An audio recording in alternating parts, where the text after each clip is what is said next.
સુંદર વર્ષા ઋતુ એવો જ ભગવાને પણ આપણને માહોલ આપ્યો છે. ગાય સુંદર સરસ મજાનું લીલું ઘાસ સરી રૂષ્ટપુષ્ટ થઈ છે. મધ્યાહન થયો, ગોપ બાળકો કૃષ્ણ બધાએ ભોજન કર્યું છે. સૌ ઘરે પાછા પધાર્યા છે. શરદ ઋતુનું વર્ણન જેમાં કવિઓ દ્વારા લખાયું એમ ભાગવતજીની અંદર શ્લોકમાં પણ લખાયું છે. સરિતા જલ જલ નિધિ મોહી જાય, તુલસીદાસજી લખે છે, હોય અચલ જેમી જીવ હરિપાય. સરિતાનું જળ આજ જેમ આંગણે પધાર્યું હોય એ વર્ષા ઋતુની કૃપા થઈ છે. સમય વીત્યો,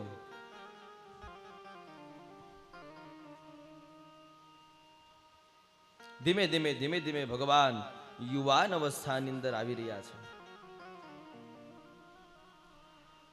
ઘણીવાર ગોપીઓ એકાંતમાં બેઠી બેઠી પ્રભુના ગુણગાન ગાતી હોય છે, ભગવાનને યાદ કરતી હોય છે. દરેક ગોપી એવો જ વિચારે છે, કૃષ્ણ મારી પાસે આવે, કૃષ્ણ મારી પાસે આવે, કૃષ્ણ મારી પાસે આવે. દરેકના ભાવને ભગવાન પૂર્ણ કરે છે. પંચ મહાભૂતનો આ દેહ છે, એના દ્વારા કૃષ્ણ જો મળી જાય તો મારો દેહ આ સાર્થક થઈ જાય, એવી દરેક ગોપીના જીવનની અંદર ભાવ છે. શુકદેવજી મહારાજ કહે, પરીક્ષિત રાજન, ભગવાન પોતાની લીલા દરેકને સમજાવે છે. શરદ ઋતુ, વર્ષા ઋતુ. અહીંયા ભાગવતજી કહે છે કે ભગવાને પોતાના જીવનની અંદર પહેલી વખત અહીંયા વેણુ નાદ કર્યો છે. સવારનો પહોર છે. ગોપીઓને સંતોષવા માટે, ગાયને સંતોષવા માટે, ગોપ બાળકોને સંતોષવા માટે આજ ભગવાન કૃષ્ણ પરમાત્માએ પોતાના હસ્તથી, પોતાના મુખ દ્વારા વેણુ કહેતા વાંસળી વગાડી છે. ભાગવતજીના 10મા સ્કંદના પૂર્વાર્ધનો 21મો અધ્યાય બતાવે કે ભગવાને પોતાના જીવનની અંદર પહેલી વખત વાંસળી વગાડી છે.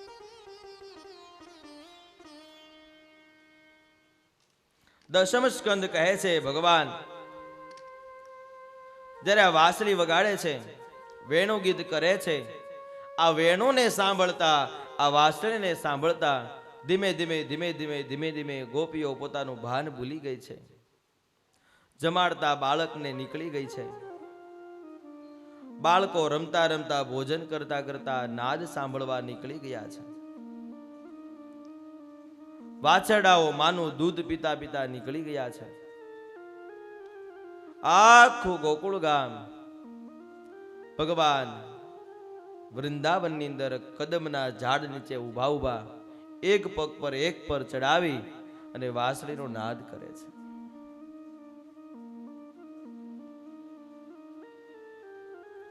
સુંદર ભાગવતજીની અંદર વેણુ ગીત પણ લખાયું છે.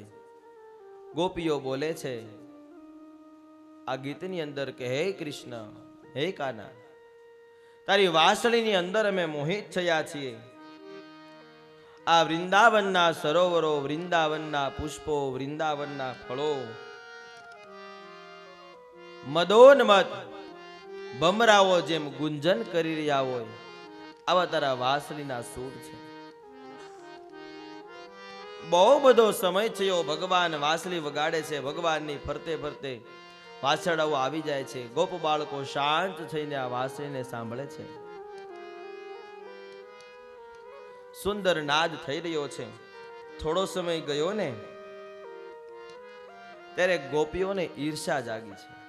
કોના પ્રત્યે?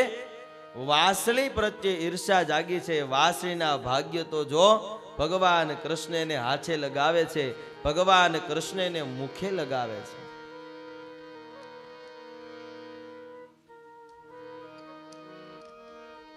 શુકદેવજી કહે છે કે હે પરીક્ષિત રાજન, ગોપીઓને ઈર્ષા ભાવ જાગ્યો છે. આપણે જો વાંસળી બન્યા હોત તો અત્યારે કૃષ્ણના હાથમાં હોત.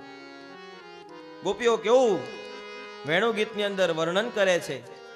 કૃષ્ણ જેમ વાંસળીની પગ ચંપી કરી રહ્યા હોય, હાથથી વગાડે ને એ પગ દાબતા હોય ને એવો ભાવ ગોપીઓને દેખાયો છે. કેવા વાંસળીના ભાગ્ય હશે કે ભગવાન જગતનો નાથ પોતે એના પગ ચંપી કરી રહ્યા છે. પણ વાંસળીને પણ આપણે આધ્યાત્મક અર્થની અંદર જોવા જઈએ તો એને પોતાના શરીરને ભગવાન માટે વિંધાવી દીધું છે. ત્યારે એને ભગવાન મળ્યા છે. જો વાંસળીની અંદર જે આપણે છિદ્ર જોઈએ છે, વાંસળી પોતે ન વિંધાણી હોત તો એમાંથી સૂર ન નીકળે, સૂર ન નીકળે તો ભગવાન પાસે ન જાય. માટે જો મારે તમારે પ્રભુ પાસે જવું છે તો આ જગતમાં ગમે ત્યાં મારે તમારે વિંધાવવું પડશે, તો પ્રભુના ચરણને પામશું.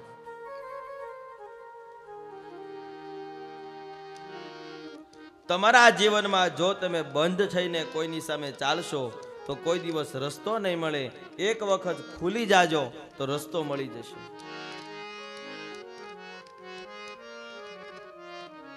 અહીંયા નાનકડું એક દૃષ્ટાંત બતાવે છે. વાંસળી કહે છે કે પ્રભુ સામે કેમ ખુલી જવું. એક ઓરડાની અંદર બહુ મોટા આવા સંગીતના બધા વાજિંત્રાઓ પડ્યા હતા. એમાં વાંસળી પણ હતી, એક ઢોલ પણ હતો, આવા તબલા પણ હતા. અચાનક વાંસળીને પણ ઊંઘ નથી. જોજો આધ્યાત્મિક અર્થ છે. વાંસળીને પણ ઊંઘ નથી આવતી, ઢોલને તબલાને પણ ઊંઘ નથી આવતી. વાંસળી જાગીને કહે છે ઢોલને, કેમ ઊંઘ નથી આવતી? ઢોલ ના પાડે છે. વાંસળી કહે છે મને પણ ઊંઘ નથી આવતી. વાતમાં એવી ચર્ચા થાય છે. ઢોલ એવું કહે છે મેં પૂર્વ જન્મમાં કેવા પાપ કર્યા છે, ગમે એટલો સારો નાદ આપું તોય મને લોકો આ બાજુથી ને આ બાજુથી નકરો પીટે જ છે. આ બાપભાઈની જેમ. હાંજે તબલું હું કેતો હોય કોને ખબર.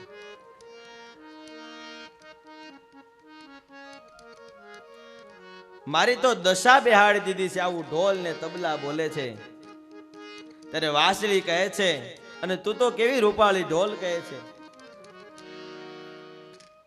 તને કોઈ વગાડે તોય હળવા હાથે વગાડે, તને હાથમાં લઈ તોય મુખે લગાવે, તારા તો કઈક સદભાગ્ય હશે.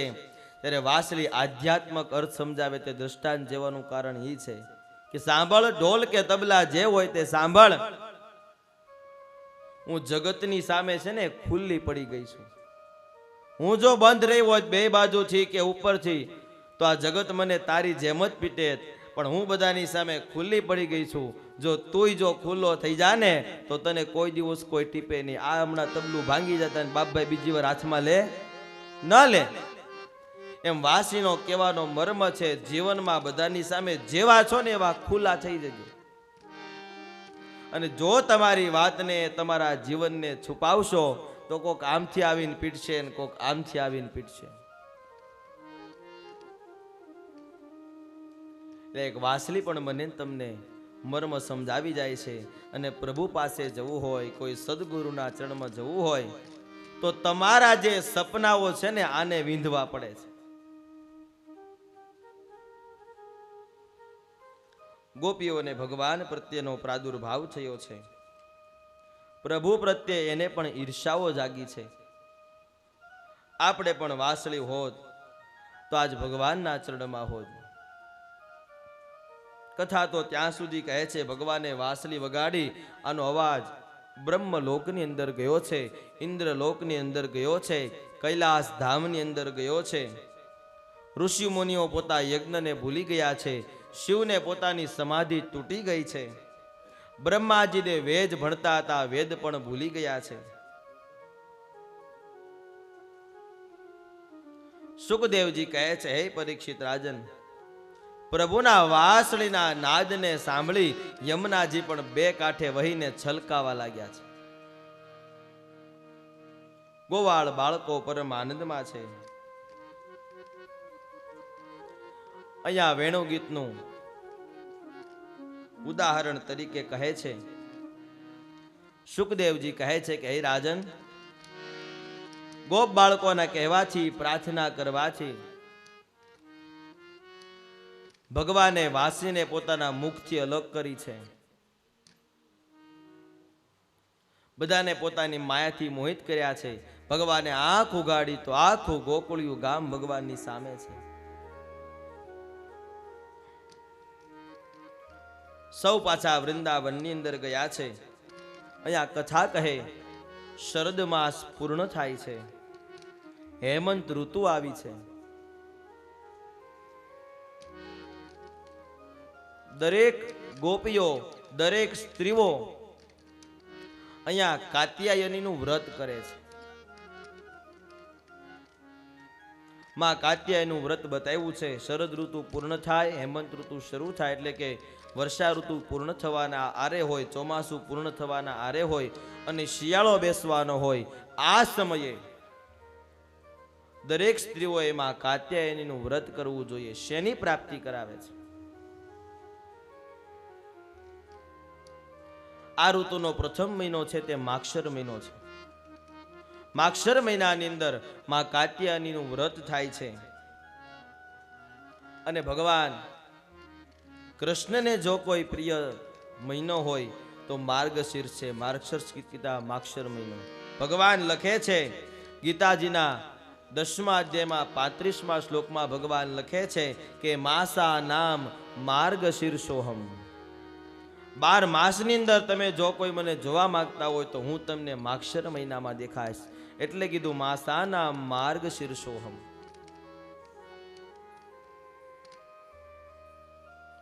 ભગવાન અર્જુનને કહે છે તારે મને જો જોવો હોય ને તો મને ક્યાંય તું ગોતતો નહીં.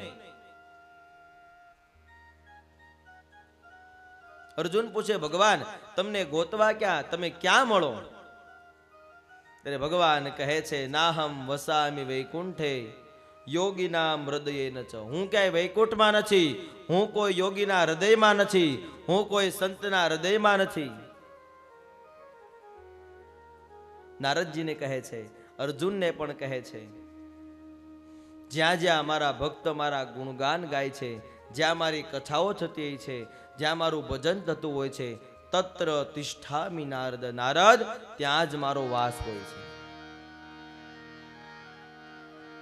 જ્યારે આપણી આ કથા ગંગા ચાલી રહી છે, કોઈ ના કોઈ સ્વરૂપે ભગવાન અહીંયા હોય જ છે.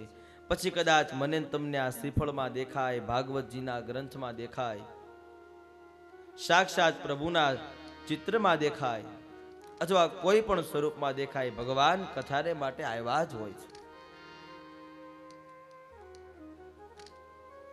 એમ અહીંયા માર્ગશીર્ષ મહિનાની અંદર દરેક સ્ત્રીઓમાં કાત્યાયનીનું વ્રત કરે છે. આ વ્રત કરવાનો મહિમા એવો હોય છે,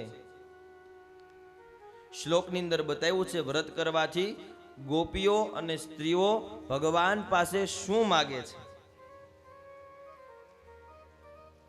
10મા સ્કંદના 22મા અધ્યાયમાં 4થો શ્લોક એવું લખે છે અને કહે છે કાત્યાયની મહામાયે મહાયોગિન્ય ધીશ્વરી નંદ ગોપ સુતમ દેવી પતિમ મે કુરુતે નમઃ. હે મા કાત્યાયની, નંદ બાબાના ઘરે જે દીકરો થયો છે જેનું નામ કૃષ્ણ છે, આવો જ દીકરો, આવા કૃષ્ણ જેવું સ્વરૂપ અમારે પતિના સ્વરૂપમાં જોઈએ છે, એટલે અમે તમારું વ્રત કરવાને માટે આવ્યા છે. કાત્યાયની મહામાયે મહાયોગિન્ય ધીશ્વરી, હે માતાજી, નંદના ઘરે જેવો પુત્ર છે આવો અમને પતિ આપજો.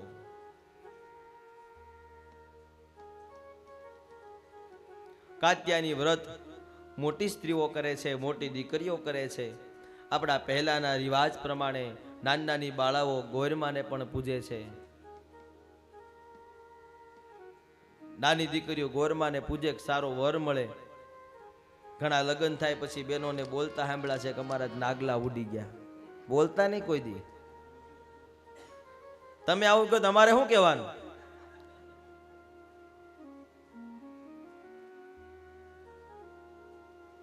ગોરમાનું પૂજન કરી પણ નાની બાળા પણ સ્વાર્થ વખર ભગવાન પાસે માગે છે. જો કે કલિયુગ આવ્યો, સમય વ્યતીત થયો, લોકો બધું આ ભૂલી ગયા છે, વ્રત કરતા બંધ થઈ ગયા છે. અને થોડા ઘણા અત્યારે વ્રત કરે છે તો એ વ્રત પાછા જાગરણ હાટું કરે છે.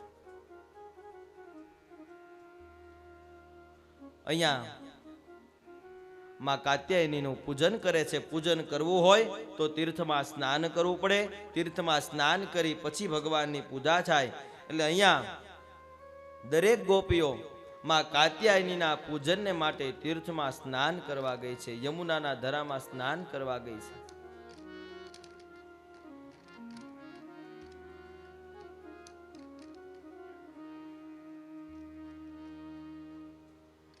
કથા કહે છે જ્યારે જ્યારે કોઈ પણ કથા હોય, આ દરેક કથાનો મર્મ હોય છે.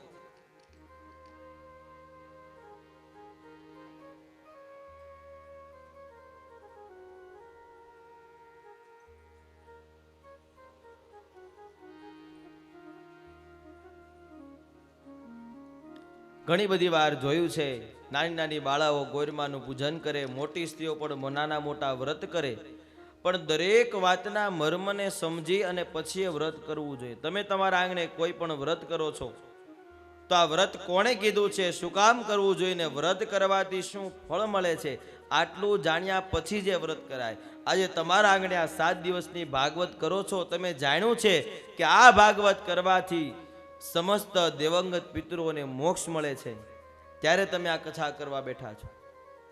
7 દિવસ કથા સાંભળવાથી શું મળે એ જ ખબર ન હોય તો એ કથા કામની શું? માટે કથા એવું કહે છે, કોઈ પણ વાતને સમજો અને પછી એ કર્મ કરો. પણ આ સમાજની અંદર ઘણી બધી એવી અમુક ચર્ચાઓ, અમુક વાત એવી થઈ ગઈ છે, જાણ્યા વગર આપણે વાત કરતા હોય છે. કોકે કર્યું એટલે આપણે કરીએ, કોકે કર્યું એટલે આપણે કરીએ. ઓલી વાત છે ને, ગામમાં માડીના દીકરાના લગ્ન હતા અને માડીએ એક બિલાડી પાળી હતી. લગ્ન આવ્યા એટલે માડીએ વિચાર્યું કે આખા લગ્નમાં છે ને આ બિલાડી હેરાન કરશે, એટલે એક મોટો ટોપલો મગાવે છે. અને લગ્નની શરૂઆત થઈ, બરોબર સવારે માંડવો નાખવાનો હતો અને માડીએ બિલાડીને લઈને ટોપલો ઉપર ઢાંકી દીધો અને મોટે વજનદાર વસ્તુ મૂકી દીધી. લગ્નમાં આવી હતી, બધી સ્ત્રીઓએ જોયું. ટૂંકમાં કહી દઉં, લગ્ન પૂરા થયા ને પાછા લગ્ન પૂરા થતા હતા ને તરત માડીએ ટોપલો લીધો ને બિલાડી રમવા મૂકી. 2-5 મહિના ગયા, બાજુવાળા બેનના ઘરે લગ્ન આવ્યા. માંડવાંદી ઈ હવારે એક ટોપલો ગોતવા ગયા ને બિલાડી ગોતવા ગયા.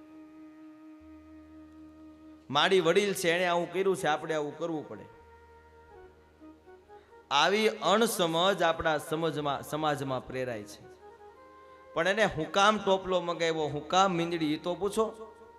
ઘણી વાર આ ભાઈ એના લગ્નમાં આમ કર્યું તો આપણે આમ કરવું પડે, આને એના ઘરે કથામાં આમ કર્યું તો આપણે આમ કરવું પડે. વાતને સમજો. ઘણા બધા આપણા ધાર્મિક મર્મ છે, એને સમજ્યા વગર આપણે કર્મ કરતા હોય છે. આજ ગોપીઓ સમજી છે કે માં કાત્યાયનીનું વ્રત કરશું તો આપણને વરદાન આપશે અને કૃષ્ણ જેવા મને તમને પતિ મળશે. આવી ગોપીઓ વાત કરે છે અને માતાજીની પૂજા કરે છે. પૂજા કરવા જવું છે પણ નદીમાં સ્નાન કરી પવિત્ર થઈ અને પછી પૂજા કરવા માટે જવાય. આ બાજુ ગોપીઓ નદીમાં સ્નાન કરે છે. અહીંયા ભગવાનના વસ્ત્ર હરણની લીલા કહી છે. આધ્યાત્મિક અર્થને જોજો, શબ્દને નહીં જોતા. ભગવાનનું વસ્ત્રહરણ કરવાનું કારણ શું હતું એ કથાને આપણે જાણીએ. દરેક ગોપીઓ નદીમાં સ્નાન કરે છે. વસ્ત્ર ધારણ કર્યા વગર દરેક ગોપીઓ નદીમાં પડી છે. યમુનાજી પવિત્ર છે. જે માતાજીની પૂજા કરે છે આ માતાજી પણ પવિત્ર છે અને આ જગતનો સાક્ષાત દેવ ભગવાન સૂર્ય છે. જો તમારે કોઈ તીર્થમાં સ્નાન કરવું હોય તો નિર્વસ્ત્ર થઈ તીર્થમાં સ્નાન ન કરાય. કોઈ ન જોવે તો કાંઈ નહીં, જગતનો નાથ સાક્ષી ભગવાન સૂર્ય જોતા હોય છે. ગોપીઓ વ્રતની ભાનમાં ને ભાનમાં આ બધું ભૂલી ગઈ છે. વસ્ત્ર નથી પહેર્યા. ભગવાન યમુના કિનારે આવ્યા છે, ખબર પડી ભગવાને દરેક ગોપીઓના વસ્ત્ર લીધા છે, એટલે આ વસ્ત્ર હરણ લીલા કહી છે. પછી તો બધી અલગ અલગ વાતો લખાઈ છે, પણ ભાગવત એવું કાંઈ લખતું નથી. ભાગવત એટલું જ કહે છે કે ગોપીઓથી ભૂલ થઈ છે, કાના અમારા વસ્ત્ર આપી દે. ત્યારે ભગવાન કૃષ્ણ કહે છે, તમારા વસ્ત્ર એટલા માટે લીધા છે કે તમે ભગવાન સૂર્યદેવનો અપરાધ કર્યો છે. સૂર્યદેવના અપરાધથી તમારી ભૂલ થઈ છે. આ ભૂલના કારણે મેં તમારા વસ્ત્ર લીધા છે. બે હાથ જોડી તમારા મસ્તક નમાવી અને સૂર્યને અર્ઘ્ય આપી માફી માંગો, ત્યારે તમને તમારા વસ્ત્ર પાછા મળશે.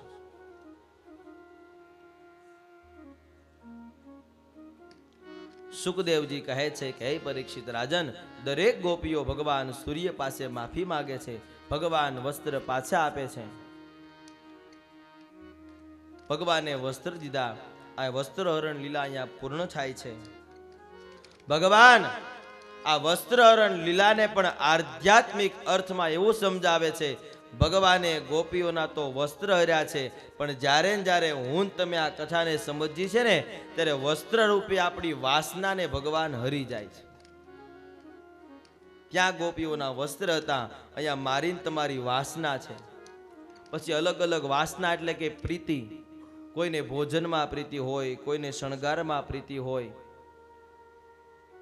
કોઈને વસ્ત્રમાં પ્રીતિ હોય, કોઈને એકબીજાના પ્રેમમાં પ્રીતિ હોય. જ્યારે વધારે પડતી વાસના જાગે છે, ત્યારે તમારે પ્રભુનું ભજન કરવાનું હોય છે અને ભગવાનને યાદ કરો, ત્યારે ભગવાન આવી એ વાસનાને હરી જતા હોય છે.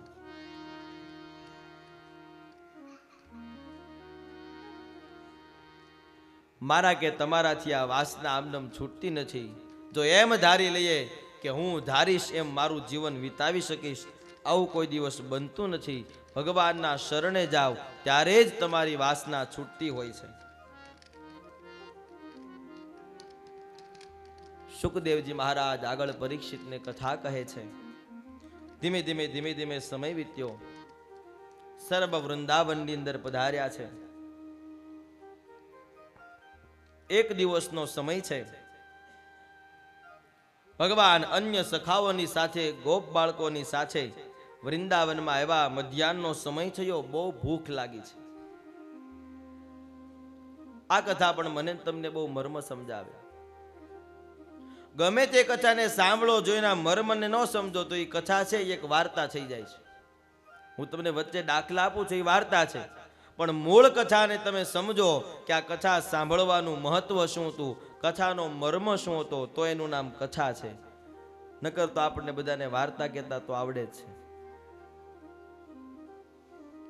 અહીંયા ભગવાનને મધ્યાહન કાળ થયો છે, સમય વીત્યો છે, પ્રભુને ભૂખ લાગી છે, સખાઓને પણ ભૂખ લાગી છે. જમવાનું કોઈની પાસે સાચે નથી.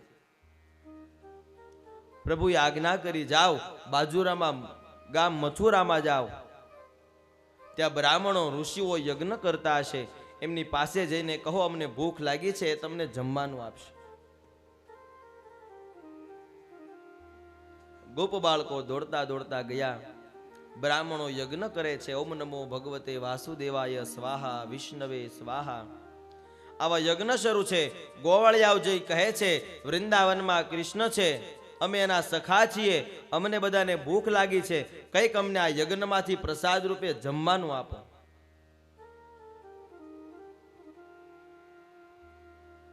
જમવાની માગણી કરે છે, પણ બ્રાહ્મણો એવું વિચારે છે કે આ તો બાળકો છે, અત્યારે આપણે પ્રભુની સામે બેઠા છીએ, અત્યારે યજ્ઞમાં ધ્યાન દેવાય, બાળકો પર ધ્યાન ન દેવાય. બ્રાહ્મણોએ ધ્યાન ન દીધું. સખાઓએ 2-3 વાર ભોજન માંગ્યું, કોઈ ભોજન નથી આપતું. નિરાશા લઈ અને વૃંદાવનમાં સખાઓ બધા પાછા આવે છે.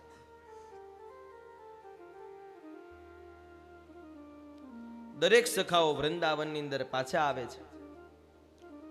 કૃષ્ણને વાત કરી, પ્રભુ અમે બ્રાહ્મણો પાસે ભોજન માંગ્યું, પણ કોઈ બ્રાહ્મણે અમને ભોજન આપ્યું નથી, બધા યજ્ઞમાં વ્યસ્ત હતા. ભગવાન મનથી વિચાર કરે છે કે જેને ભોજન હું આપું છું, જેના ભોજનને હું પચાવું છું, આજ એ મને ભોજન આપવા તૈયાર નથી થયા. ભગવાન ગીતાજીમાં અર્જુનને કહે છે, અહમ વૈશ્વાનરો ભુક્ત્વા પ્રાણીનાંદે હમાશ્રિતઃ પ્રાણાપાન સમાયુક્તમ પચામ્યન્નમ ચતુર્વિધમ. મનુષ્ય જે કાંઈ ભોજન લે છે, આ ભોજનને પચાવવાનું કામ પણ મારું છે. ભગવાન જો ધારે તો જ મેન તમે બપોરે ખાધેલું પચે છે ને સાંજે ખાઈ શકીએ છીએ, નકર ઘણાને અપચા થઈ જાય નથી. હરિની ઈચ્છા હોય તો જ ભોજન અંદર પચે છે, ગમે એવું શરીર હોય, ગમે એવી અવસ્થા હોય. ભગવાન અહીંયા અર્જુનને સમજાવે છે, ભાગવતજીની અંદર પણ કહે છે, જમાડું છું પણ હું અને પચાવું છું પણ હું. માણસના શરીરની અંદર વૈશ્વાનર નામનો અગ્નિ છે, અગ્નિ પણ હું છું. બહુ ભૂખ લાગે ને આપણને ક્યારેક પેટમાં બળે, ખબર? એક અગ્નિ છે, એ પણ પ્રભુનું સ્વરૂપ છે. એટલે જે કાંઈ થાય છે બધું ભગવાન જ કરે છે. હું તમે વિચારતા હોય કે ખાઈ લઈ પછી એક વાટકો છાશ પીને પચી જાય, કોક ફાકી લઈને પચી જાય, આ બધી વાત ખોટી છે. હરિ પચાવે તો જ પચે છે.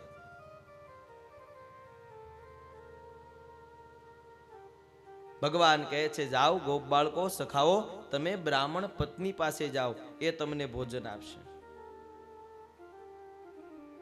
ગોપ બાળકો દોડતા દોડતા ગયા છે, બ્રાહ્મણ પત્નીને કહે છે, વૃંદાવનની અંદર કૃષ્ણને ભૂખ લાગી છે, અમે પણ ભૂખ્યા થયા છીએ, અમારે ભોજન જોઈએ છે. બ્રાહ્મણ પત્નીઓને થયું, અમારા ભાગ્યમાં ક્યાંથી કે કૃષ્ણ જમવાનું માગે ને અમે ન આપીએ.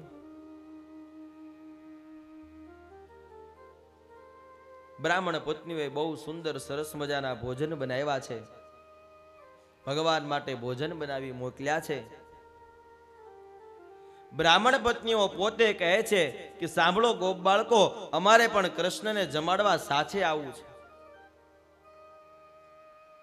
બ્રાહ્મણ પત્નીઓ કૃષ્ણને જમાડવા સાથે જાય ત્યારે બ્રાહ્મણો રોકે છે, ઉભા રહો, ક્યાં જાવ છો? હમણાં અહીંયા ભોજનનો સમય થાય છે, યજ્ઞ હમણાં પૂરો થાય છે, તમારે અમને જમાડવા છે, કોને જમાડવા જાવ છો?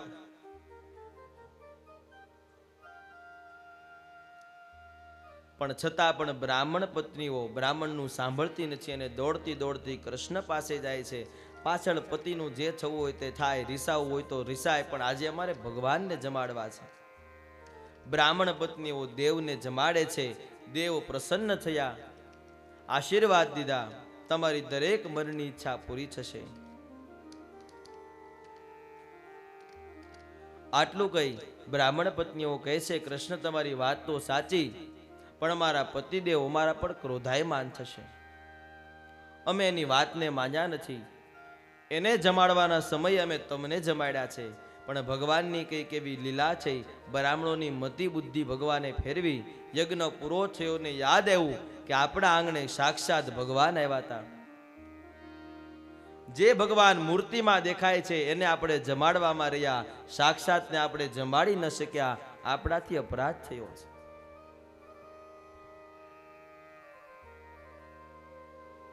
સુખદેવજી કહે છે, હે પરીક્ષિત રાજન, બ્રાહ્મણ પત્નીઓ ઘરે ગયા, ઘરે જતાની સાથે ઊંધું થયું. બ્રાહ્મણો બે હાથ જોડી બ્રાહ્મણ પત્નીને પગે લાગે છે, અમારાથી ભૂલ થઈ છે, મને માફ કરો. પ્રભુના ભાવને તમે સમજી શક્યા, અમે ન સમજી શક્યા. બ્રાહ્મણ પત્નીઓ પણ ભગવાન પર રાજી થઈ છે. સુખદેવજી મહારાજ કહે છે, ડોંગરીજી મહારાજ એની કથામાં એક હાસ્યના મર્મ સાથે કહે છે કે આવી બધી વાત બનીને ત્યારથી આજ સુધી ડોંગરીજી મહારાજ એવું કહેતા કે હું જ્યારે અહીંયા મથુરામાં જાઉં ને ત્યારે મેં પણ જોયું છે કે મથુરાના બ્રાહ્મણો ભગવાન એની પર રિસાયા હતા, એટલા માટે મથુરાના બ્રાહ્મણો આજે પણ ત્યાં ભીખ માગે છે અને બ્રાહ્મણની પત્નીઓ પગ ઉપર પગ ચડાવીને પાન ખાય છે. આવું ડોંગરજી મહારાજ કહેતા.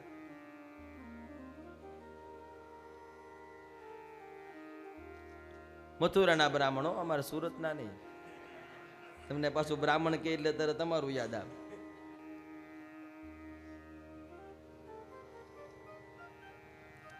પણ કીધું એમ, કૃષ્ણ કૃપા કેસે કરે, ભગવાનની કૃપા કેમ કરવી?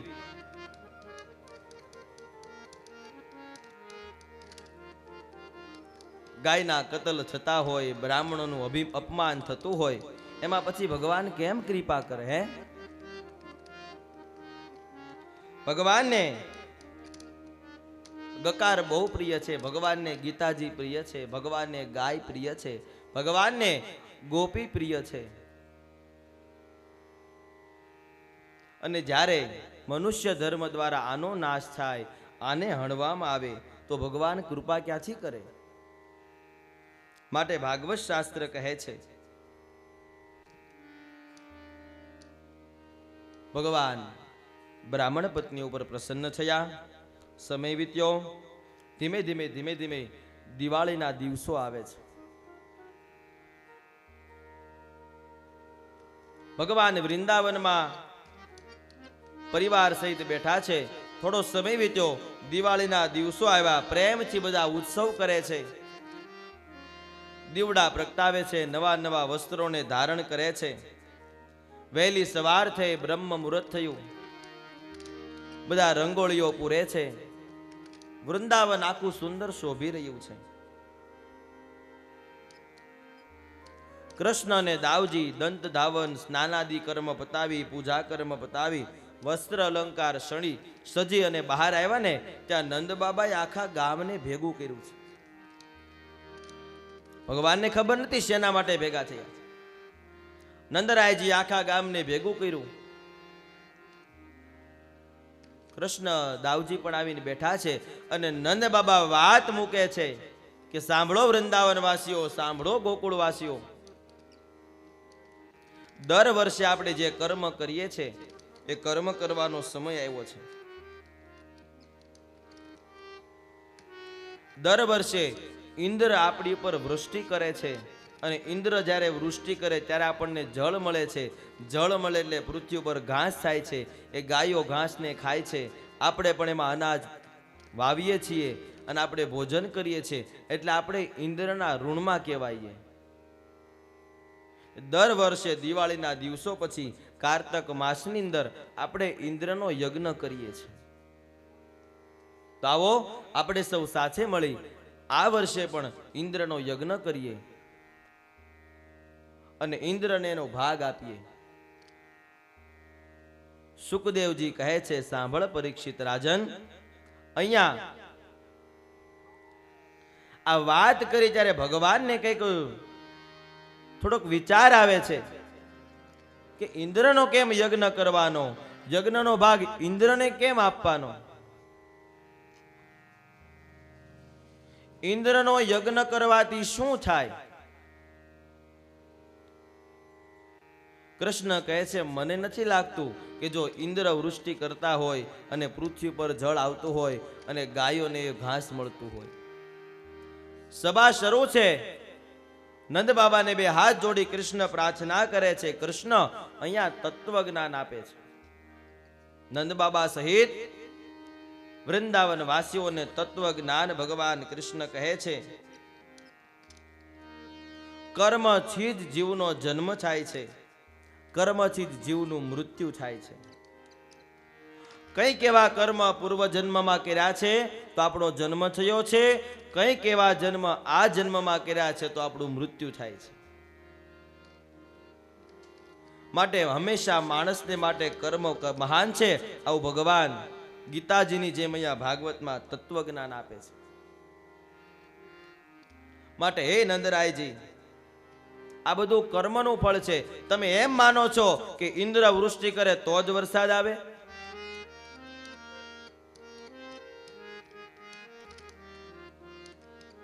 સુખદેવજી કહે છે, હે પરીક્ષિત રાજન, અહીંયા ભગવાન ગોપ બાળકો, વૃંદાવન વાસીઓ, નંદરાયજી બધાને સમજાવે છે. કારણ કે એકને એક પ્રથા જો ઘણા વર્ષોથી ચાલી આવતી હોય અને એ પ્રથાને તમારે સીધી જ બંધ કરવી હોય તો બધાના મગજમાં ઉતારવું પડે. વડીલો કહે છે, નહીં કૃષ્ણ, તમારી વાત ખોટી છે. ઇન્દ્ર દ્વારા જ અમને આ વરસાદનું જળ મળે છે. ઇન્દ્ર દ્વારા જ આ બધા ઝાડ પાન ફળ ફૂલ બધું મળે છે. દર વર્ષે અમે યજ્ઞનો ભાગ આપીએ છીએ. ઇન્દ્રનો યજ્ઞ કરવો જ પડે. કૃષ્ણ સમજાવે છે, સાંભળો, વૃંદાવન ગોકુળની આગળ આપણા સમસ્ત જગતનો જે પિતા સમાન ગણાય છે એ ગોવર્ધન નામનો જે પર્વત છે, આ ગોવર્ધન પર્વત દ્વારા તમને આ બધું મળે છે. તમારી બધાની એવી કુબુદ્ધિ છે કે ઇન્દ્ર તમને આપે છે અને વગર કારણ વગર ઇન્દ્ર આવી તમારા યજ્ઞનો ભાગ લઈ જાય છે. નંદરાયજીને કાનાની વાત સમજાણી છે. કાના, વિસ્તારથી બતાવતું શું કહેવા માંગે છે?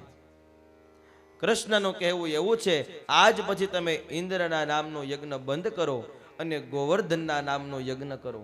તમને જે કાંઈ ઔષધિ મળે છે, તમને જે કાંઈ વનસ્પતિ મળે છે, આખો ગોવર્ધન પર્વત વૃક્ષોથી સજેલો છે. એની પાસે વૃક્ષો છે એટલે વરસાદ આવે છે, વરસાદ આવે છે એટલે તમને જળ મળે છે.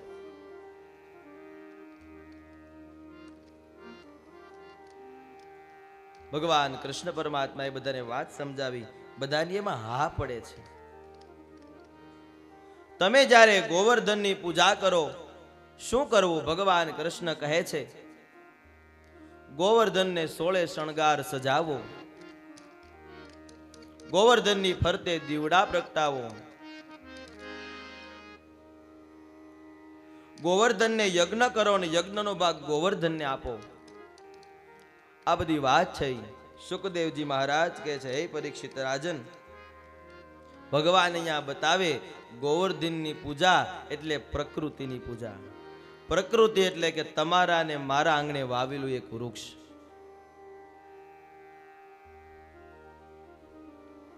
વૃક્ષની અંદર પણ દેવને સમજવા, વૃક્ષની અંદર પણ પ્રભુને સમજવા. પ્રકૃતિ છે એક પ્રાણ છે અને પ્રાણ છે એક જીવ છે. તમારા આંગણે ઉગેલા કે ઉભેલા કોઈ વૃક્ષને પણ નિર્જીવ ન સમજો. શ્રાદ્ધ શાસ્ત્ર ત્યાં સુધી કહે છે, કદાચ ખ્યાલ ન હોય તો જણાવું, તમારા આંગણે કોઈ ઝાડવું આવ્યું હોય ને અને કદાચ એ ઝાડવું 15-20 વર્ષ રહે અને જો કદાચ એ કપાઈ ગયું હોય, પડી ગયું હોય અને તમે એ પછી તમારા કોઈ ઘરે માતા કે પિતાનું શ્રાદ્ધ કરવા બેસો તો એ ઝાડને યાદ કરી પણ તમારે એનું તર્પણ કરવું પડે છે. તમારા સંબંધો એની સાથે બંધાઈ જાય છે. શ્રાદ્ધ શાસ્ત્ર કહે છે, શ્રાદ્ધના પુસ્તકમાં અમે યજમાનને કહીએ છીએ, તમારા આંગણે ગામની અંદર ક્યાંય, સુરતની અંદર ક્યાંય મોટું ઝાડ હતું, એને વાવ્યું હતું, વડીલોએ કોઈ ઉછેર કર્યો હતો અને જો એ પડી ગયું હોય અથવા સમયકાળ જતા એને પાડવામાં આવ્યું હોય તો એનો પણ દોષ લાગે છે અને એની પાછળ પણ શ્રાદ્ધ કરવું પડે છે. એટલે વનસ્પતિ છે, પ્રકૃતિ છે. ભગવાન અત્યારે મને તમને પ્રકૃતિની પૂજા કરવાનું સમજાવે છે. પ્રકૃતિની પૂજા એટલે એમાં કઈ ભગવાનની જેમ ચાંદલો ચોખા ને ફૂલ પુષ્પ ન હોય, પણ તમારા આંગણે એક વૃક્ષ હોય તો 2 વાવો, 2 હોય તો 3 વાવો, કઈ ન હોય વાવો નહીં તો કાંઈ નહીં, પણ એનું છેદન ન કરો. વૃક્ષની છેદન ન કરો એ પ્રકૃતિની પૂજા છે. ઘણા વૃક્ષોનું છેદન થાય છે, કપાય છે, પણ આખા જગતમાં તો હું તમે ન પહોંચી શકીએ, પણ તમારા આંગણે કે તમારા ગામની અંદર તેવી જાગૃતતા લાવો. સારા દિવસો હોય ત્યારે એવું બહુ અત્યારે માણસ સુધરી ગયા છે, આવા બધા આયોજન થાય છે. અમારે સુરતમાં પણ વૃક્ષારોપણ થાય છે. જ્યારે એવી કથાઓ હોય ત્યારે માણસ, કથાનો યજમાન કે કથાને સાંભળનારા પણ નક્કી કરે છે કે મેં જે કથા સાંભળી છે આ પુણ્યના પ્રતાપે જ્યાં મને સારું લાગશે ને ત્યાં હું 5, 10 કે 11 કે 21 વૃક્ષ વાવીશ. આજે તમારા હાથેથી વાયેલું વૃક્ષ ક્યારે કોને કામ લાગે એની કાંઈ ખબર નથી. અહીંયા ભગવાન કૃષ્ણ બધાને સમજાવે છે કે સાંભળો, ઇન્દ્રને આ વર્ષે યજ્ઞ નથી દેવાનો. આ વર્ષનો યજ્ઞ ગોવર્ધનજીને માટે કરવાનો છે. સૌ બધા વાત માને છે, કાના તું કેમ, પણ આ પૂજા કેમ કરવી? ભગવાન સમજાવે, 16 ગોવર્ધનની પૂજા કરો. અલગ અલગ રસ લાવી, અલગ અલગ ફળોના રસ લાવી, ગાયના દૂધ લાવી, ગાયના ઘી લાવી અને ગોવર્ધન પર અભિષેક કરો. સુંદર વનના પુષ્પોથી ગોવર્ધનને તમે પુષ્પથી વધાવો અને તમે જે ઇન્દ્ર સામે પ્રાર્થના કરો છો આ પ્રાર્થના ગોવર્ધન સામે કરો કે હે ગોવર્ધનજી મહારાજ, તમારી કૃપાથી અમને અમારી જીવનની જે અમૂલ્ય વસ્તુઓ મળે છે આ તમે આવતા વર્ષે પણ કૃપા વરસાવતા રહેજો. આવું તમે ગોવર્ધન પાસે માગો. ઇન્દ્ર પાસે માગવાથી તમને કઈ નથી મળવાનું. સુખદેવજી મહારાજ કહે, પરીક્ષિત રાજન, કારતક સુદ એકમનો દિવસ છે. આપણા બધા મંદિરોમાં પણ આ દિવસથી ભગવાનને અન્નકૂટ ધરવામાં આવે છે. કારતક સુદ એકમના દિવસે જ્યાં કૃષ્ણ મંદિર હોય, જ્યાં વિષ્ણુ મંદિર હોય, પૂર્ણ પુરુષોત્તમ ભગવાન હોય, દરેક મંદિરોમાં. કારણ અહીંયા વૃંદાવનની અંદર ગોવર્ધનજીની ગોદમાં ભગવાન કૃષ્ણને કારતક સુદ એકમના દિવસે અન્નકૂટ અપાયો હતો. એટલા માટે સુખદેવજી કહે છે, હે પરીક્ષિત રાજન, કારતક સુદ એકમનો દિવસ આવ્યો છે. સવારની પહોર છે. આખું વૃંદાવન ગોકુળ ગામ ગોવર્ધનજી પાસે પહોંચ્યા છે. બ્રાહ્મણોને બોલાવવામાં આવ્યા છે, ઋષિઓને બોલાવવામાં આવ્યા છે. નંદરાયજી, યશોદાજી, ભગવાન કૃષ્ણ, દાઉજી, આખું ગોકુળ ગામ બધા ભેગા મળી ગોવર્ધનજીની પૂજા કરે છે. ગોવર્ધનજીની પૂજા કરી અલગ અલગ રસોથી અભિષેક થઈ રહ્યા છે. કોઈ ફૂલથી વધાવે છે, કોઈ ચોખાથી વધાવે છે, કોઈ ગોવર્ધનજીના ચરણમાં બેસી તપ કરે છે. બ્રાહ્મણો વેદ મંત્રના દાન કરે છે. સુંદર વાતાવરણ સર્જાયું છે. ઋષિઓએ યજ્ઞ કર્યો છે. યજ્ઞના ધુવાડાથી આખો ગોવર્ધન પર્વત જેમ વાદળોથી વીંટાઈ ગયો હોય આવા યજ્ઞના ધુવાડાથી વીંટાઈ ગયો છે. બધાએ ગોવર્ધનજીની પૂજા કરી. આ બાજુ ધીમે ધીમે ધીમે ધીમે સમય વ્યતીત થયો.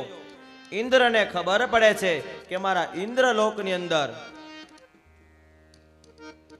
વૃંદાવનમાં જે યજ્ઞ થાય છે એનો ધુવાડો હજી નથી આવ્યો.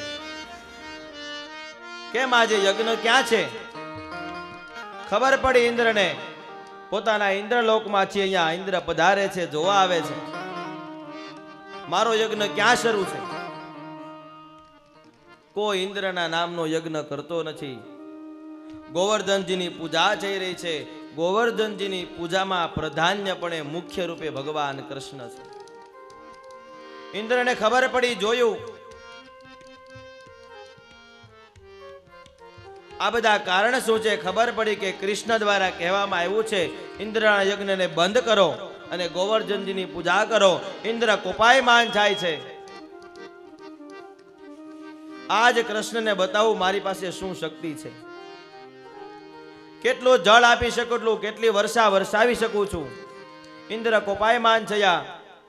ધીમે ધીમે ધીમે ધીમે પૂજા કરતા કરતા સાંજનો સમય થયો. ઇન્દ્રએ પોતાની શક્તિ દ્વારા ઇન્દ્રલોકમાંથી વરુણ દૂતને આજ્ઞા કરી છે. વરુણ મહારાજને, તમે વૃંદાવનની અંદર ગોકુળની અંદર ગોવર્ધનની ઉપર ખૂબ વર્ષા કરો, અઢળક જળ વરસાવો. વૃંદાવનની અંદર જેમ સમય વીતતો ગયો ખૂબ વર્ષા થઈ, વીજળીઓ થવા લાગી, વાદળો ગુંજવા લાગ્યા. થોડો ઘણો વરસાદ થયો ત્યાં સુધી સૌ આનંદમાં છે. પણ જેને અતિવૃષ્ટિ કહેવામાં આવે એવી ઇન્દ્રએ અતિવૃષ્ટિ કરી છે. ખૂબ વરસાદ પડે છે. ખૂબ બાળકો, વાછરડાઓ, ગાયો બધા પીવા લાગ્યા. ધીમે ધીમે ધીમે બધા ડૂબવા લાગ્યા. વધારે પડતો વરસાદ પડ્યો એટલે ગોવાળિયાઓ પોતાની ગાય, વાછરડા બધાને લઈને ગોવર્ધનજી પાસે આવવા લાગ્યા. ભગવાન ઇન્દ્રની લીલાને જોવે છે. વીજળી કડકવા લાગી, વાદળો ગર્જના કરવા લાગ્યા. જેમ હાથીની સૂંઢમાંથી પાણીનો ધોધ પડતો હોય આવા ધોધથી ઇન્દ્ર વરસાદ વરસાવા લાગ્યો છે. ચણયા હટી વાદળા કાળા ધોવાળયા બારે શોભે દર્શિયો તે રાતી માથે ઉચેડા તે રાત જીંગોરા મોરલા માથે વાહરી મંડાણી જડી એક ધારા મે ગરાજા મંડાણા યપા ચડયા હટી વાદળ કાળા ધોવાળા અંબાર શોભે દશુઓત રાતી માથે ઉછીના દરાર ઝીંગોરા મોરલા માથે વાહરી મંડાણી ચડી એક ધાર મેઘરાજા મંડાણા અપાર રાહ માંડે કિયા ઇન્દ્ર પડતાળા પાણી વાળા હાથી હોંઠ વાળા કાળા નગા વાળા ઘટે કાળ નદી નાળા ફાડી નાખ્યા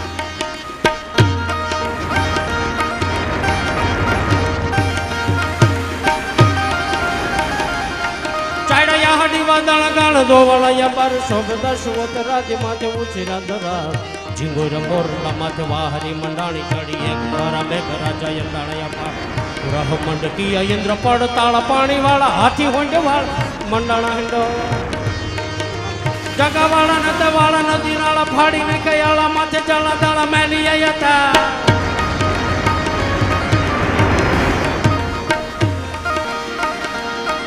પુષ્પની વૃષ્ટિ કરે છે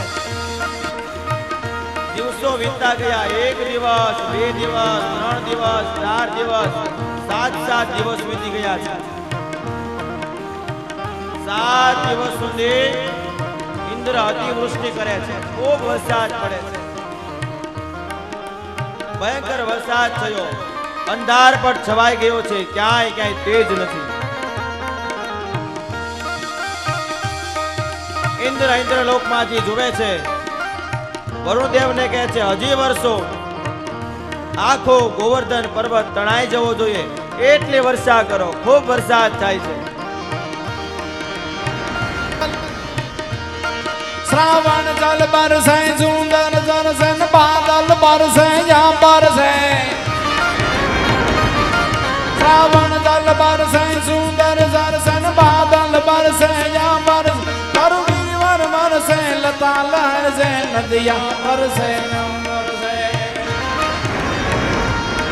दंपति दुख हर से सहज समर से लगन हर से दुखकारी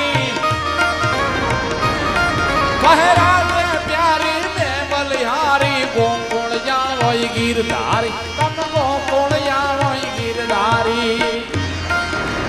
ઇન્દ્રે બહુ વૃષ્ટિ કરી છે વધારે વરસાદ આવ્યો પછી નંદ બાબા ગોપ બાળકો યશોદાજી બધા કૃષ્ણ પાસે ગયા છે કૃષ્ણ અમને બચાવો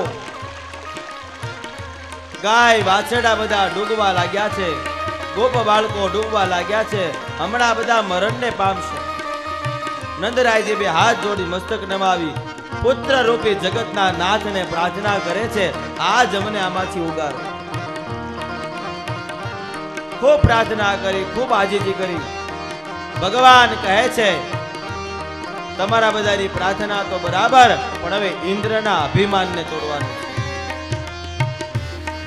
આષાઢ ઉષારમ મેઘ મલારમ બની બહારમ જલધાર દાડુ દતારમ મયુર પુકારમ તળિતાકારમ વિસ્તારા નાયહી સમારમ ત્યાસ અપારમ નંદ કુમારમ નિરખ્યારી કહે રાધે પ્યારી में बलिहारी गोकुल यावो गिरधारी तम गोकुल यावो गिरधारी तम गोकुल यावो गिरधारी ભગવાનને પ્રાર્થના કરી ભગવાને પોતાની લીલા દ્વારા આખા ગોવર્ધન પર્વતને ભગવાને કથલી આંગળી ઉપર લઈ લીધો મહાન મોટો ગોવર્ધન પર્વત ભગવાને ટચલી આંગળીમાં લીધો છે પર્વત ઊંચો થયો દરેક ગોપ બાળકો વાછરડાઓ ગાયો આખું વૃંદાવન ગોકુળિયું ગામ પર્વત નીચે આવી ગયા છે ભગવાને આટલો મોટો પર્વત એક ટચલી આંગળીએ ઉપાડ્યો છે આ પ્રભુની એક લીલા છે અહીંયા બીજી એક કથા એવું પણ કહે છે ભગવાને પર્વત ઉપાડ્યો ને ઘણા બધા માણસોને ઘણા બધા બાળકોને એમ થયું કૃષ્ણએ આવડો મોટો પર્વત ઉપાડ્યો છે થાકી જશે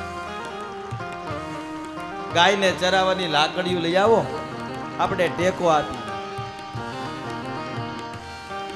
ઘણા બધા ગોવાળ ટેકો આપે છે કોઈ અભિમાની ગોવાળ એમ કે છે મારી લાકડી જાડી છે ને મારી લાકડીના ટેકે જ આ ગોવર્ધન ઉભો છે ભગવાન સેજી બાજુ નમાવે ત્યાં લાકડીના બે કટકા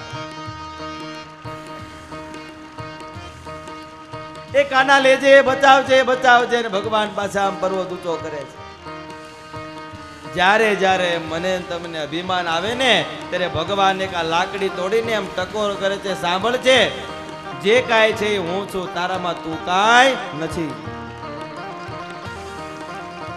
ભગવાને 7 દિવસ સુધી પર્વતને ટચલી આંગળીએ રાખ્યો છે. સુખદેવજી કહે છે કે હે પરીક્ષિત રાજન, ઇન્દ્ર પણ સમજી ગયો કે આ તો જગતના નાથની માથે હું ટક્કર લેવા બેઠો છું. ઇન્દ્રથી ભૂલ થઈ, ભગવાનના ચરણમાં આવી પડે છે, પ્રભુ મને માફ કરો, હું તમારી લીલાને સમજી ન શક્યો, મારા દ્વારા જગતને જે કાંઈ દુઃખ પડ્યું મને માફ કરો. ભગવાને ઇન્દ્રને પણ આશીર્વચન દીધા છે. ભગવાનને આશીર્વચન દીધા. પુષ્પ અતિવૃષ્ટિ જે હતી એ શાંત થઈ. ધીમે રહી ભગવાને ગોવર્ધનજીને પૃથ્વી પર પધરાવ્યા છે. કથા કહે છે માં યશોદા વિચારે છે કે મારો કાનો 7 દિવસથી ભૂખ્યો છે. 7 દિવસ થયા, ભગવાને ખાધું નથી. આખા ગોકુળ ગામને પણ એમ થયું કે કાનાએ આટલી આપણી મદદ કરી, આટલું આપણું ધ્યાન રાખ્યું, કાનો ન હોત તો આપણે આજ ન હોત, આપણા ગાય વાછાડા ન હોત. અને બધાય પોતપોતાના ઘરેથી જમવાનું બનાવીને લાવે છે અને ભગવાનને ધરે છે. એ વૃંદાવન વાસીઓએ ભગવાનને ધર્યું, એને અન્નકૂટ ઉત્સવ કહેવાયો. અને આપણે પણ ત્યારથી કારતક સુદ એકમના દિવસે ભગવાનને અન્નકૂટ ધરીએ છે. અને કેટલા ભોગ ધરીએ છે? 56. કેમ 56? 54 કેમ નહીં? 58 કેમ નહીં? કથા એનો મર્મ એવું સમજાવે છે. ભગવાન યશોદાજી પાસે એક દિવસમાં 8 વખત ભોજન માંગતા હતા. કેટલી વાર? 8 વખત. 7 દિવસ ભગવાને ખાધું નથી. 7 અઠ્ઠાને 56. એટલે યશોદાજી ત્યારે પણ ગણતરી કરીને કહે છે 7 દિવસથી કાનાએ ખાધું નથી, દિવસમાં 8 વખત જમવાનું માગે છે, 7 દિવસનું ભેગું કરીને જમવાનું આપો એટલે એને 56 વખત જમવા જોઈ. આખા ગામે ભેગા છે, ભગવાનને 56 ભોગ ધર્યા છે. ત્યારથી હું તમે ભગવાનને 56 ભોગ ધરીએ છીએ. ભગવાન બધાના ભાવને જમે છે. જોજો, તમે ગમે તે ધરો પણ એમાં જો ભાવ હોય તો ભગવાન જરૂર સ્વીકાર કરે છે. ગોકુળિયું આખું ગામ, વૃંદાવન ગામ, વિચાર કરજો, ભગવાનને પણ લીલા પૂર્ણ કરવાની ઈચ્છા નથી થતી. મનુષ્ય જન્મ ધારણ કર્યો છે ભગવાને અને આ બધી લીલાઓ કરે છે. ગોવર્ધનજી પણ પરમ આનંદમાં આવ્યા છે. ભગવાનની પણ પૂજા છે. દેવોએ ભગવાનને પણ તિલક કર્યું, ગોપ બાળકોએ ભગવાનને તિલક કર્યું. ભગવાને ગોવર્ધનને ઉપાડ્યો એટલે ત્યાં જે બ્રાહ્મણો હતા, ઋષિમુનિઓ હતા, આ ભગવાનને એક નવા નામકરણથી બોલાવે છે. ગોવર્ધન ધારણ કર્યો, ભગવાનના દર્શન થયા. બ્રાહ્મણો અને ઋષિઓ ભગવાનનો જય જયકાર કરે છે. બોલીએ શ્રી ગિરિરાજ ધરણ કી જય, ગોવર્ધનનાથ કી જય. ભગવાનના જયકારની સાથે ગોવર્ધન પ્રાગટ્યની કથાની સાથે આવો આ સત્રને વિરામ તરફ લઈ જઈએ. ત્યાં ગોવર્ધનજીની પૂજા કરી હતી. અહીંયા યજમાન દ્વારા ભગવાન કૃષ્ણની આપણે ભાવનાત્મક પૂજા કરીએ. જેમ તમે ગોવર્ધનજીની પૂજા કરો છો એવો ભાવ કરી ભગવાનની પંચોપચાર પૂજા કરીએ. પૂજા કરી, આરતી કરી, પ્રભુનું નામ લઈ આપણે આ સત્રને વિરામ તરફ લઈ જશું. અસ્તુ આવો 2 મિનિટ માટે હરિનામ સંકીર્તન કરી આરતી તરફ જઈએ. સ્વામિનારાયણ સ્વામિનારાયણ સ્વામિનારાયણ સ્વામિનારાયણ સ્વામિનારાયણ સ્વામિનારાયણ સ્વામિનારાયણ સ્વામિનારાયણ સ્વામિનારાયણ સ્વામિનારાયણ સ્વામિનારાયણ સ્વામિનારાયણ સ્વામિનારાયણ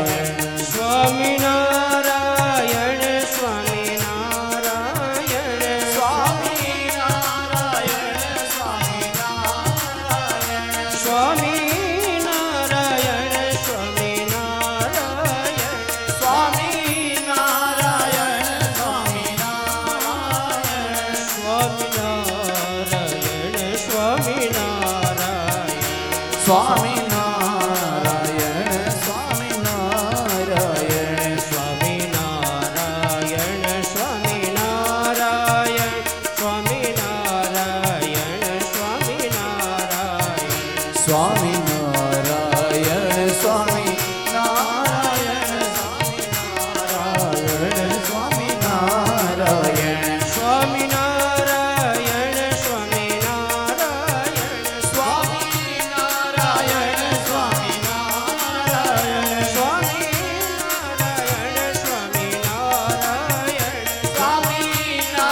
સ્વામિનારાયણ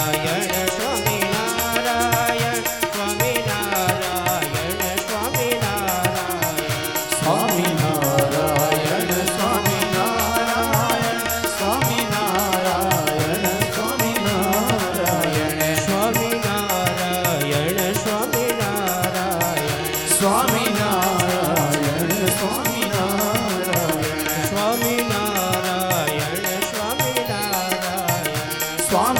સ્વામિનારાયણ સ્વામિનારાયણ ગોવર્ધનનાથ કી જય ભાગવત ભગવાન કી જય આવો કથાના યજમાન આવી અહીં ભગવાન ઠાકોરજીની પૂજા કરી ગોવર્ધનજીની આપણે પૂજા કરીએ છીએ મનની અંદર ભાવ કરીશું નર નારી નત્ય નિત્ય નવતમ લીલા કરતા અવિનાશી પ્રભુ કરતા વિનાશી 68 તીરથ ચરણે 68 તીરથ શરણે કોટી ગયા કાશી પુરુષોત્તમ પ્રગટનું જે દર્શન કરશે પ્રભુ જે દર્શન કરશે કાળ કર્મથી છૂટી કાળ કર્મથી છૂટી કુટુંબ સહિત દર્શે આયવસર કરુણાનિધિ કરુણા બહુ કીધી વાલે કરુણા બહુ કીધી મુક્તાનંદ કહે મુક્તિ મુક્તાનંદ કહે મુક્તિ સુગમ કરી દીધી જય જય સદગુરુ સ્વામી કર્પૂર ગૌરમ કરુણાવતારમ સંસાર સારમ ભુજગેન્દ્રહારમ સદા વસંતમ હૃદયારવિંદે ભવં ભવાની સહિતમ નમામિ મંગલમ ભગવાન વિષ્ણુ મંગલમ ગરુડધ્વજ મંગલમ પુંડરીકાક્ષો મંગલાય તનો હરિ સર્વમંગલ માંગલ્ये શિવે સર્વાધિસાધિકે શરણ્યે ત્ર્યંબકે ગૌરી નારાયણી નમોસ્તુતે નારાયણી નમોસ્તુતે ઓમ નમો ભગવતે વાસુદેવાય ઓમ નમો ભગવતે વાસુદેવાય નમો ભગવતે વાસુદેવાય ઓમ નમો ભગવતે વાસુદેવાય વાસુદેવાય હરિ વાસુદેવાય વાસુદેવાય હરિ વાસુદેવાય ઓમ નમો ભગવતે વાસુદેવાય ઓમ નમો ભગવતે વાસુદેવાય આજે સૌને જય શ્રી કૃષ્ણ કાલે વેલા આવજો આજે સૌને જય શ્રી કૃષ્ણ કાલે વેલા આવજો આજે સૌને જય શ્રી કૃષ્ણ કાલે વેલા આવજો આજે સૌને જય શ્રી કૃષ્ણ કાલે વેલા આવજો આજે સૌને કાલે વેળા આવજો આજે સૌને જય શ્રી કૃષ્ણ કાલે વેલા કાલે આવજો.